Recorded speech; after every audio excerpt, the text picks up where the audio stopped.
One, two, three, funky.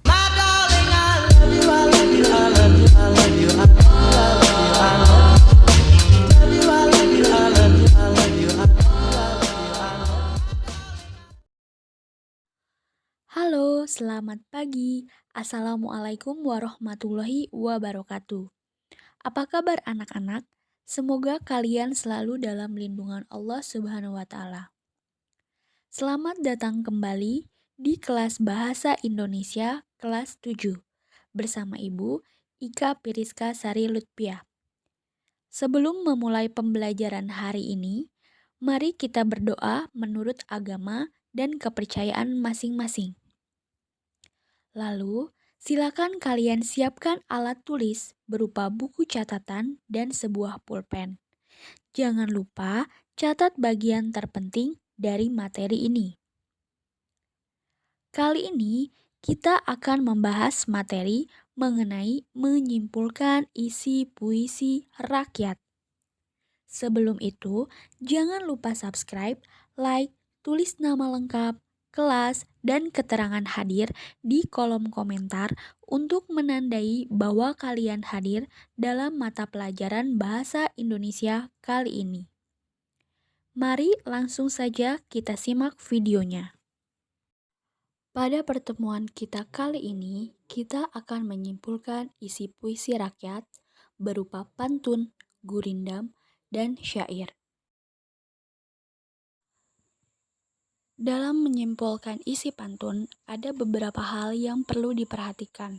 Di antaranya, yang pertama, kalian harus mencari makna kata yang sulit pada pantun tersebut. Lalu yang kedua, menguraikan isi pantun dengan bahasa kalian sendiri.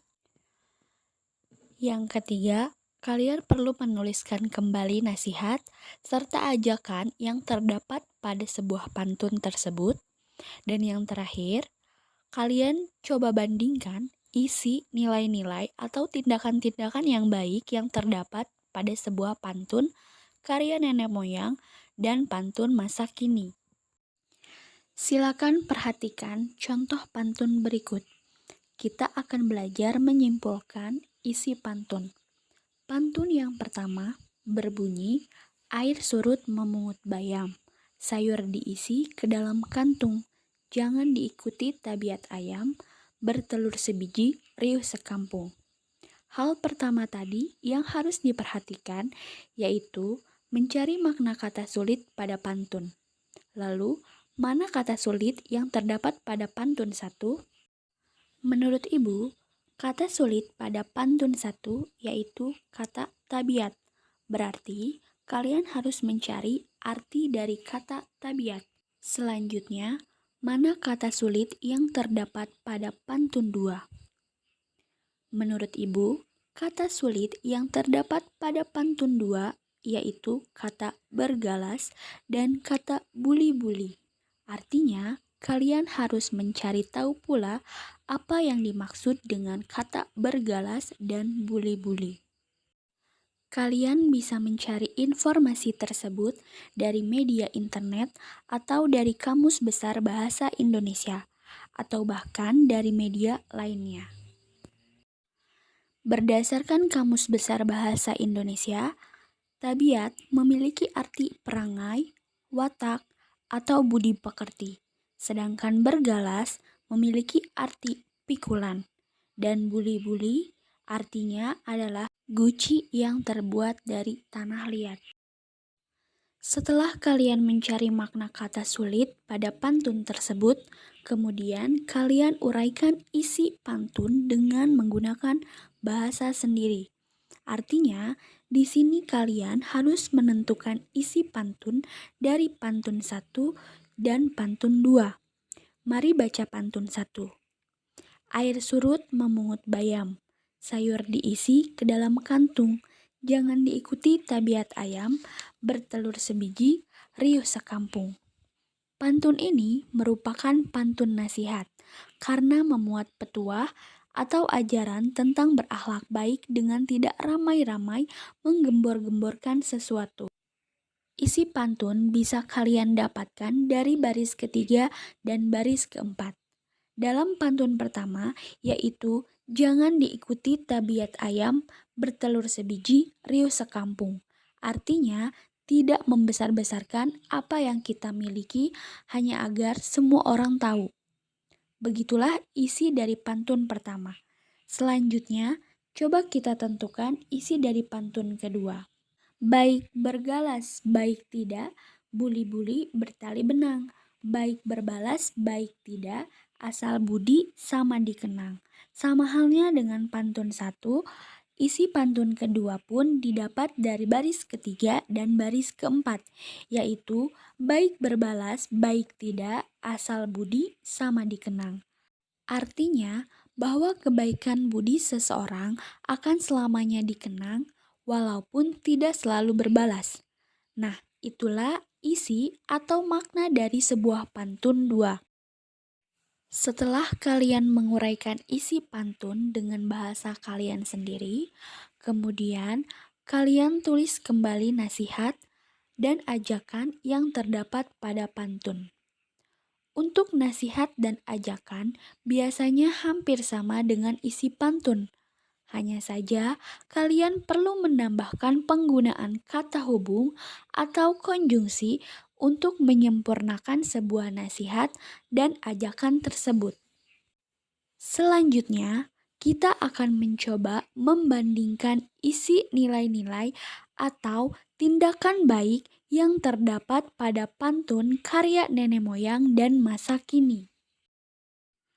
Berikut perbandingan pantun nenek moyang dan pantun masa kini. Pantun nenek moyang memiliki dua nilai, yaitu nilai sosial dan nilai moral. Nilai sosial yaitu menyarankan tata cara dalam hidup bermasyarakat, seperti saling menghargai dan saling membantu.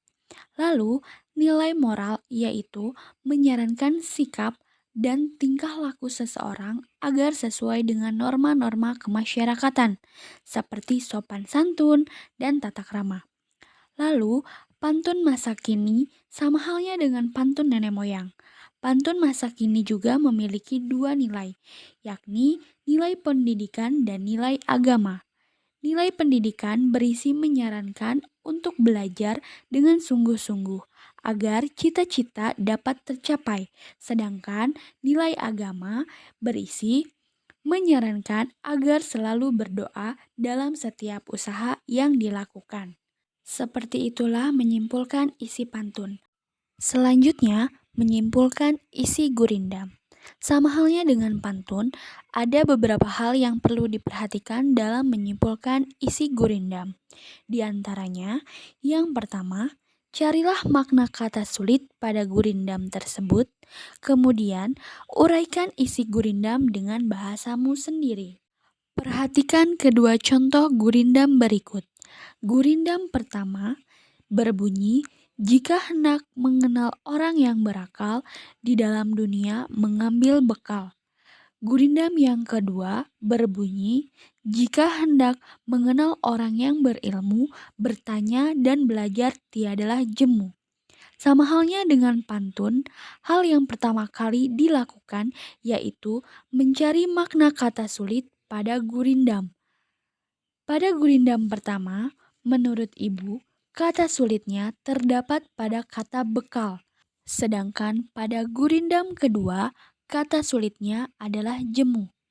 Itu artinya kita harus mencari tahu arti kata bekal dan arti kata jemu.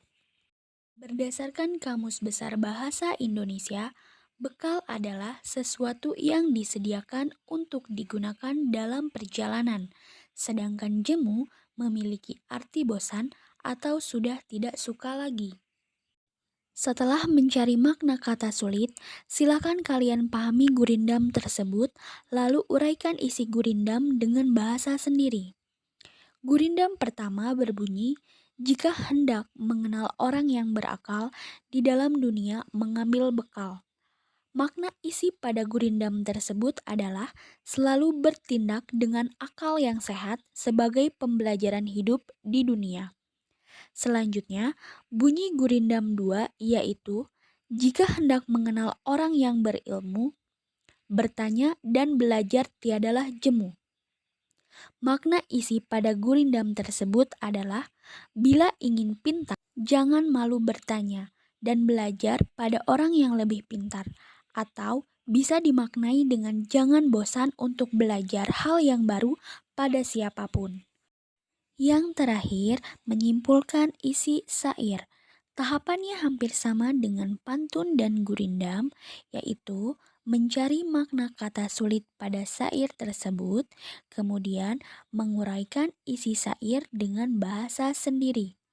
Bedanya, pantun dan syair, yaitu isi pantun didapatkan pada baris ketiga dan keempat, sedangkan syair semua baris merupakan isi. Kita baca syair pertama. Inilah gerangan suatu madah, mengarangkan syair terlalu indah. Membetuli jalan tempat berpindah, di sanalah iktikat diperbetuli sudah. Mari kita cari kata sulit pada syair tersebut. Kalau menurut Ibu, kata sulit yang terdapat pada syair pertama yaitu kata madah dan kata iktikat. Selanjutnya, syair kedua. Wahai muda, kenali dirimu, ialah perahu tamsil hidupmu.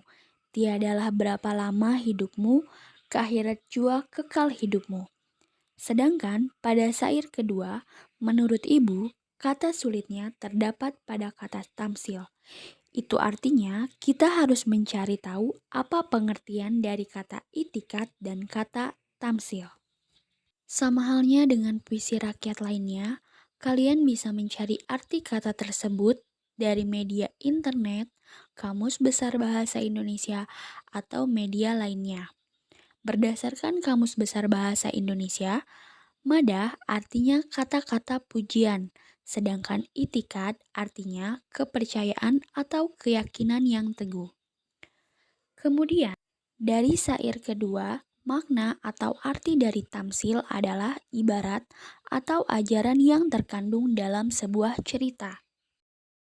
Setelah kalian mengetahui makna atau arti dari kata sulit tersebut, kemudian kalian pahami dengan benar apa maksud dari syair tersebut, sehingga kalian dapat dengan mudah menyimpulkan atau menguraikan isi dari syair tersebut. Ibu simpulkan bahwa isi dari syair pertama yaitu sebuah petuah bagaimana caranya menjalani kehidupan yang hanya sementara ini. Sedangkan isi syair dari syair kedua yaitu pemuda perlu membekali diri dengan ilmu dan amal yang baik agar hidup menjadi berguna. Begitulah cara menyimpulkan isi pantun, gurindam, dan syair. Untuk latihan pada pertemuan kali ini, silakan kalian mencari makna kata sulit, menguraikan isi dengan bahasa sendiri pada pantun, gurindam, dan syair yang sudah tertera pada video ini. Nah, itulah materi menyimpulkan isi puisi rakyat berupa pantun, gurindam, dan syair. Sekian pembahasan hari ini, semoga materi yang Ibu sampaikan dapat dengan mudah kalian pahami. Tetap semangat belajar dan jaga kesehatan. Wassalamualaikum warahmatullahi wabarakatuh.